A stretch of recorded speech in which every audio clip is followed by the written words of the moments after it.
গো stop. আচ্ছা, এটা কিভাবে হলো? এখানে বেসিক আর্ডিনো ব্যবহার করা হয়েছে, সাথে রয়েছে ব্লুটুথ মডিউল। এটি আসলে একটি রোবট বেসড কার। প্রশ্ন আসতে পারে এটা কিভাবে বানানো যায়। এরকম রোবট এবং রোবোটিক্স নিয়ে সকল প্রশ্নের উত্তর নিয়ে আমি ফুয়াদ আলহাসান, ফাউন্ডার অফ একটুখানি রোবোটিক্স, আপনাদের সামনে হাজির হয়েছি বিগিনার্স রোবোটিক্স কোর্স নিয়ে। এই কোর্সে রোবট অ্যান্ড রোবোটিক্সের বেসিক ধারণা, এছাড়াও আর্ডিনোর বিভিন্ন খুঁটিনাটি, সেন্সর নিয়ে কীভাবে কাজ করতে হয় এবং একটা মোটরকে মোটর মডেল দিয়ে কীভাবে অপারেট করতে হয়, এবং একটু আগে দেখলেন যে ওয়্যারলেস কমিউনিকেশনের সাহায্যে আমরা মোবাইলের ব্লুটুথ দিয়ে ব্লুটুথ কন্ট্রোল কারকে চালাতে পারি।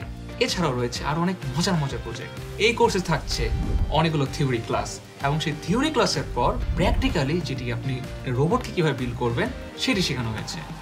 এছাড়াও এই কোর্সে রয়েছে বিভিন্ন ধরনের টাস্ক, কুইজ অ্যান্ড নোটস। এই টাস্কগুলো কমপ্লিট করার মাধ্যমে আপনার শুরু হতে পারে একজন রোবোটিক্স ইঞ্জিনিয়ার হয়ে ওঠার যাত্রা। রোবোটিক্স শেখার ক্ষেত্রে সবচেয়ে বড় যেটি বাধা তা হলো বাংলাতে প্রপার রিসোর্স খুঁজে না পাওয়া।